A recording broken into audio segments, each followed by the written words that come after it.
నమస్కారాలు. చాలా సంతోషం.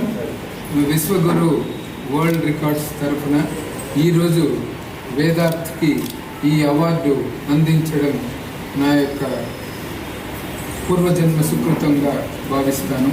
ఎందుకంటే పెయింటింగ్ అనేది ఒక అనూహ్యమైన, అద్భుతమైన, అపూర్వమైన, అమోఘమైన, అనిర్వచనీయమైన కళ, స్కిల్. ఆ స్కిల్ని సాధించడము ఈ వయస్సులో 5.5 సంవత్సరాలలో స్కిల్ని సాధించాడు అంటే అదొక అద్భుతమైన పరిణామం. స్కిల్ అనేది ఈరోజు ఎడ్యుకేషన్ కంటే స్కిల్కే ఎక్కువ విలువ ఉన్న రోజులది. Skill is a gill which makes you full, otherwise you will become dull and nil అని. నిదర్శనం వేదాలు. ఎందుకంటే ఆ పేరులోనే అర్థం ఉంది. ఋగ్వేదం, యజుర్వేదము, సామవేదము, అథర్వణ వేదము ఏర్పడిన మహా మనిషి వేదాలు. కాబట్టి అర్థముతో పరమార్థముతో జన్మించాడేమో, పూర్వజన్మ వాసనలు తీసుకొని వచ్చి ఈ అవార్డులు తీసుకొని వచ్చాడు. Man gives you the award, God gives you the reward అంటాం. కాబట్టి అవార్డులు ఇంత చిన్న వయసులో తీసుకొని రావడము చాలా పరిణామం. ఎందుకంటే ఒకసారి పెయింటింగ్ని చూసినట్లయితే మారిస్ క్యాబ్స్ అనే వ్యక్తి 30 సెకండ్లలో ఆ రోజు అంటే ఐన్స్టీన్ ఆఫ్ ది ఆర్ట్ని 12 ఇంచీలు × 16 ఇంచీలతో ఒక ప్యాలెట్ నైఫ్తో ఆ రోజు చేశాడనమాట. That is the greatest record in the world.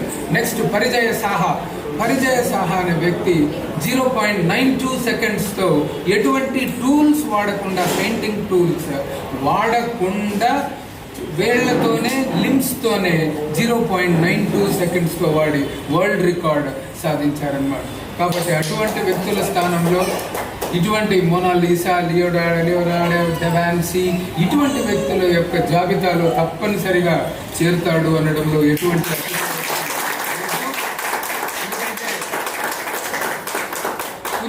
కుంచెతో మొదలయ్యే చిత్రలేఖనం మనసులోని భావానికి భాష్యమది.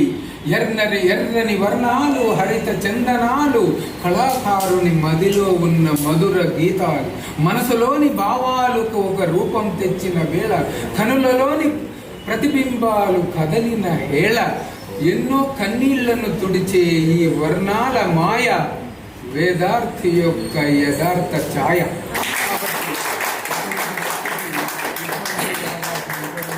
చాలా శుభపరిణామం. అది కూడా తెలుగువాడిగా ఉండడము ఒక ఎమోషనల్. ఎందుకంటే అల్లసాని జిగిబిగి అల్లిక తెలుగు, కృష్ణరాయలు కీర్తించినది తెలుగు, వెంకటేశ్వర గానామృతముతో తడిసి ముద్దైనది తెలుగు, తెలుగు కాదది నా జీవన వెలుగు.